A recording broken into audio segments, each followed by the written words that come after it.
ప్రపంచంలో ఎక్కడ కానీ భారతదేశంలో కానీ పీపుల్ ఫస్ట్ ఒక సస్టైనబుల్ మోడల్ క్రియేట్ చేయాల్సిన అవసరం ఉంది. అదే నరేంద్ర మోడీ ఒక సస్టైనబుల్ మోడల్ని క్రియేట్ చేస్తున్నాడు. ఆయన్ని మనస్ఫూర్తిగా అభినందిస్తున్నాం.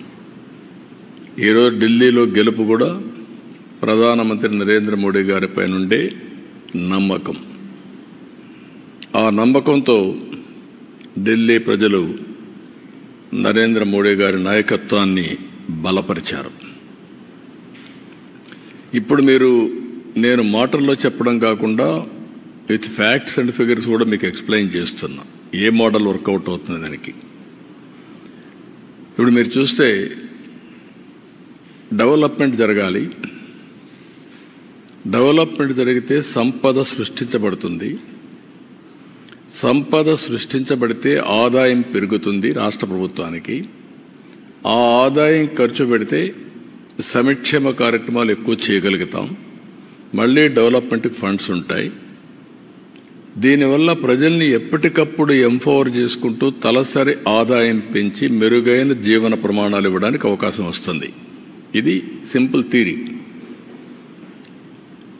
ఇది ఎవరైతే సమర్థవంతంగా చేస్తారో good development, good politics, good governance, good politics, ఒక సుపరిపాలన ఇవ్వగలిగితే అది మంచి రాజకీయాలు కూడా నాంది పలుకుతుంది. భారతదేశంలో 34 years ఆర్థిక సంస్కరణలు ప్రారంభించి అంత మునుపు మనకు ఢిల్లీ రాజధాని బ్రిటిష్ పాలన, 3 ప్రెసిడెన్సీస్ మెడ్రాస్, కలకత్తా, ముంబై, ఈ ప్రెసిడెన్సీస్ అన్నీ ఉండేటివి. మెడ్రాస్ ప్రెసిడెన్సీ అని ఇవన్నీ ఉండేటివి. అవి మెగా సిటీస్ మనకు. అయితే ఇంకో కొన్ని హైదరాబాద్ లాంటివి, నిజాం లోకల్గా ఉండే ఇవన్నీ ఉన్నాయి. అలాంటి కొన్ని ప్రాంతాలు ఉన్నాయి. ఓవరాల్గా ఆ సినారియో అది. 91లో ఆర్థిక సంస్కరణలు వచ్చాయి. 91 నేను ఎప్పుడు కంపేర్ చేస్తాను, బిఫోర్ 91, ఆఫ్టర్ 91. ప్రీ 91 అనేది ఆర్థిక సంస్కరణలు రాని నేపథ్యంలో కాంగ్రెస్ పార్టీ మొనోపలి, ఒకే పార్టీ, సుస్థిరమైన ప్రభుత్వం, స్ట్రాంగ్ ప్రభుత్వం. ప్రపంచమంతా కూడా ఎగతాళి చేసే రోజులవి.